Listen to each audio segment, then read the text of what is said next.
सो hey guys, स्वागत है आपका लीगल लेक्चर में। आज हम पढ़ेंगे यूनियन जुडिशरी का आर्टिकल 133 से लेकर 135 तक। तो चलिए स्टार्ट करते हैं। आर्टिकल 133 आर्टिकल 132 से रिलेट करता है। तो पहले हम आर्टिकल 132 को थोड़ा समझ लेते हैं। आर्टिकल 132 में कहता है कि ऐसा केस जो हाई कोर्ट के पास आता है बट वो हाई कोर्ट को लगता है कि वो केस सुप्रीम कोर्ट को डील करना चाहिए, इट मीन्स कि उस केस में सब्सटेंशियल क्वेश्चन सुप्रीम कोर्ट के लॉ से रिलेट करता है, तो सुप्रीम कोर्ट को वो केस हाई कोर्ट ट्रांसफर कर देगा।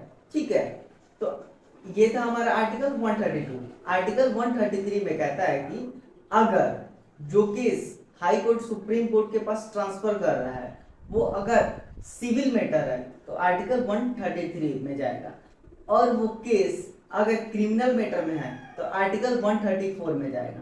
क्लियर? इट मीन्स कि जो case high court supreme court के पास ट्रांसफर करेगा वो अगर सिविल मैटर है तो आर्टिकल 133 में जाएगा, और क्रिमिनल मैटर में है तो आर्टिकल 134 में जाएगा। क्लियर? आर्टिकल 134 ए कहता है कि अगर हाई कोर्ट सुप्रीम कोर्ट को कोई भी केस ट्रांसफर करता है तो वो केस प्रॉपर सर्टिफाइड केस होना चाहिए, और हाई कोर्ट के पास उस केस का प्रॉपर सर्टिफिकेट होना चाहिए ट्रांसफर करने का। क्लियर? तो ये था आर्टिकल 134 ए। आर्टिकल 135 में कहता है कि जिस टाइम हमारा कॉन्स्टिट्यूशन नहीं बना था उस टाइम एक फेडरल कोर्ट भी हुआ करता था। ठीक है, इट मीन्स कि आर्टिकल 133 और 134 में इसके बारे में दिया था, बट अब उसको हटा दिया गया है। अगर फेडरल कोर्ट में भी कोई ऐसा केस आता था जो अगर फेडरल कोर्ट को लगता था कि सुप्रीम कोर्ट को डील करना चाहिए तो फेडरल कोर्ट सुप्रीम कोर्ट को ट्रांसफर करता था। ठीक है, बट अभी फेडरल कोर्ट हट चुका है।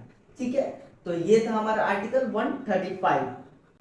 होप कि मैंने आपको यूनियन जुडिशरी का आर्टिकल 133 से लेकर 135 तक काफी अच्छे से क्लियर किया है।